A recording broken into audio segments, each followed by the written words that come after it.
A grande mídia deu a situação do Bolsonaro como uma situação grave. Não só a grande mídia, mas a mídia independente progressista. Deu como uma situação delicada de saúde do Bolsonaro.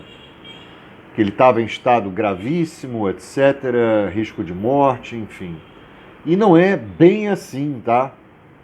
Na verdade, ele, por conta da idade, por ter pego essa broncopneumonia bacteriana, é claro que corre risco de vida, né? Isso é óbvio, mas também não é bem assim, né? E também não é tão fácil e simples assim. Esse pessoal falou: Bolsonaro está quase morrendo, está numa situação muito grave e tal. Isso tudo é para pegar likes e views. Por quê? Porque, na verdade, diferente de uma pessoa comum, né, que às vezes demora para descobrir os sintomas iniciais, etc., assim que o Bolsonaro teve os primeiros sintomas, ele foi levado para o hospital. Por quê? O caso dele é diferente, porque ele já estava sendo monitorado 24 horas, monitorado por equipes médicas, certo? Ele já teve várias coisas aí, várias intercorrências médicas, né? E tudo foi resolvido. Então é muito diferente, seria mais preocupante uma pessoa que demora para ser atendida, né, que demora para efetuar o tratamento com base de antibiótico, etc. E diferente do caso dele, que ele tem um total apoio monitorado 24 horas. Então, a chance dele, né, ir de Olavo é quase mínima, né? Agora, tem o lance da idade, mas ele está sendo monitorado. Ele já estava sendo monitorado e ele já tinha sido levado para o hospital com os primeiros sintomas.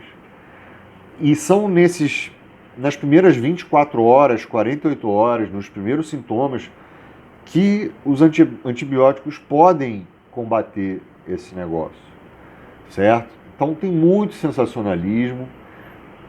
Qual é a real condição do Bolsonaro? Ele não tem previsão de alta hospitalar, né? Bolsonaro está com broncopneumonia bacteriana e precisaria ser tratado na UTI.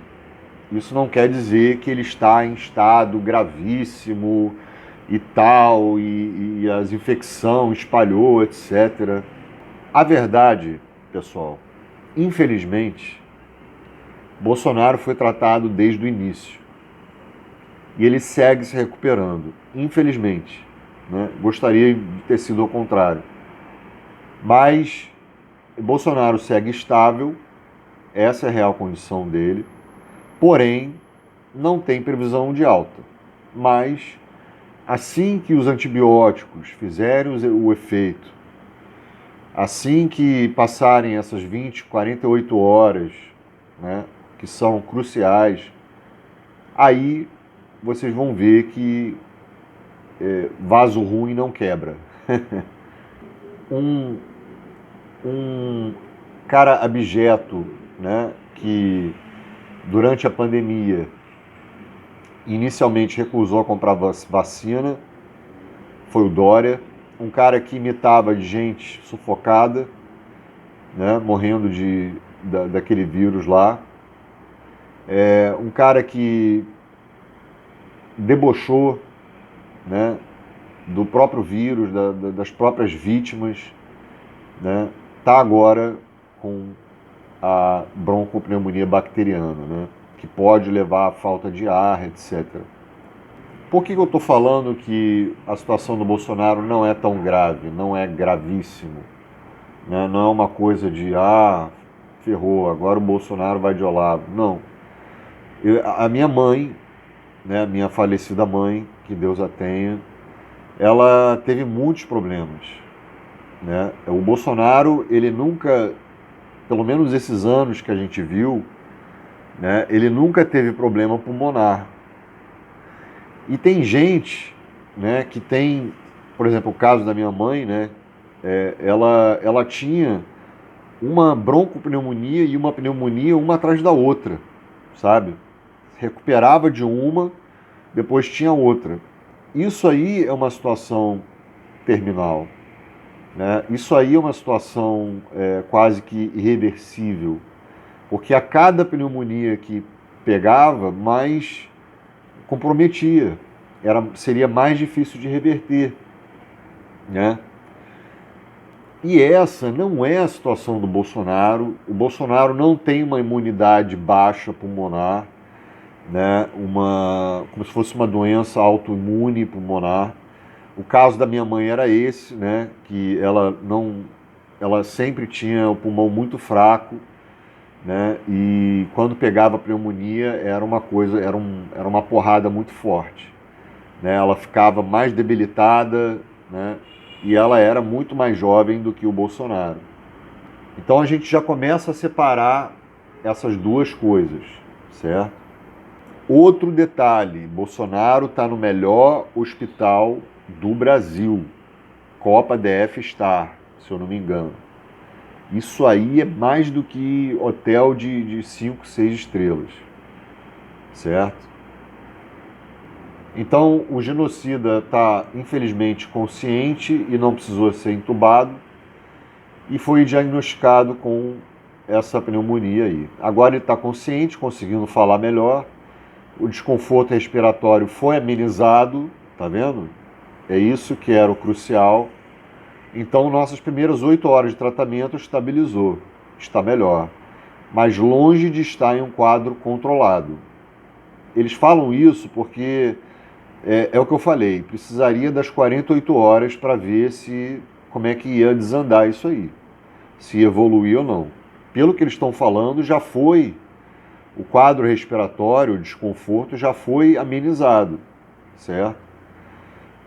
Então, essas 8 horas foram muito importantes, foi quando ele estabilizou. Então, não é a primeira vez que o Bolsonaro passou mal, né, depois que ele foi condenado. Ele já teve tontura, vômito, queda de pressão arterial, né, passou mal por bater a cabeça no móvel da cela. Então, cara, ele tem outras coisas, apoio de fisioterapia, médico 24 horas, barra de apoio na cama e na cozinha.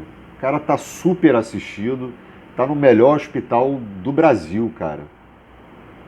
E o filho da mãe ainda tá numa papudinha de luxo, né? Que vale muito mais do que muitos apartamentos, certo? E muito maiores que kitnets. Ou seja, é um apartamento de luxo, né? 15, sei lá, 3 pias, 3 banheiros, 50 privadas, 101 toalhas. É um negócio, academia para malhar. O cara pode sair, pegar sol à vontade. Desculpa, isso não é cadeia, isso não é prisão. E o pior de tudo, né, que agora vão fazer de tudo para ir para domiciliar, para levar esse animal aí para domiciliar, né, esse estrume, certo? E aí parece que o Alexandre de Moraes, já deu uma segurada aí, falou que ele tem condição de ser tratado, por enquanto, sem ir para prisão domiciliar. O Xandão negou o pedido a domiciliar e uma junta médica da Polícia Federal atestou que, embora Bolsonaro precisasse de cuidados, tem condição de permanecer na unidade. E agora, a notícia de 9 horas atrás diz que Bolsonaro teve piora da função renal e segue estável na UTI. Ok, né? Inflama, né? O rim acaba inflamando. E isso é tratado.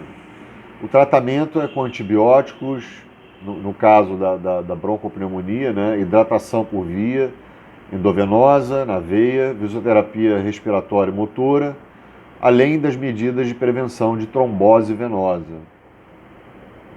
E aqui na matéria da G1 está escrito exatamente o que eu falei, e eu não tinha lido ainda. né? Os primeiros sintomas quais foram? Febre, náusea e calafrio. Só isso.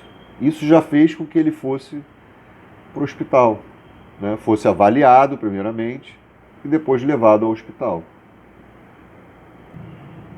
Galera, vaso ruim não quebra, né? E eu ainda não me conformo porque esse verme deveria estar pegando cadeia perpétua pelos 700 mil vidas, né, sufocadas, né, onde ele sufocou elas, né, por conta da negligência dele, da posição anti-vacina dele, pelo negacionismo, por tudo que ele fez, pelo deboche das pessoas sufocadas, ele imitando, né? O cara foi o Dória que comprou as vacinas, né? Aquelas vacinas lá, esqueci a Butantan, não, esqueci o nome, Coronavac, né? Então é isso, esse lixo infelizmente vai ficar vivo. Se inscreva no canal, sua inscrição é muito importante, seu comentário será lido, comente e não caia nesse sensacionalismo exacerbado aí dessas mídias. Tome muito cuidado com isso, certo? E para falar a verdade, eu não sou muito desse negócio de desejar o mal para os outros, mesmo para o inimigo e tal, que morra e tal. Mas, cara, o mundo tá tão nocivo, né? Tão lixo, que essas pessoas, assim, não tem como fugir, não tem como escapar disso, né? Eu torço para que vá de Olavo mesmo e tamo junto. Obrigado por assistir, tamo junto na luta, valeu, falou.